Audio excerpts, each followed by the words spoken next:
19-cu əsrin sonu, 20-ci əsrin əvvəlləri. Qafqazın qədim ticarət mərkəzlərindən biri olan Şəki. Bu torpaqlarda bir insan yaşadı, Hacı Fərzəli Qasım oğlu Fərzəliyev. 1868-ci il. Şəki.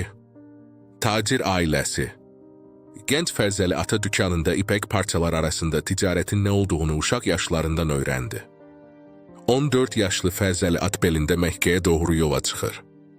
6 ay davam edən bu müqəddəs yol onun həyatını 2 hissəyə böldü. Şəki ipəyi onun əllərində Avropaya açıldı.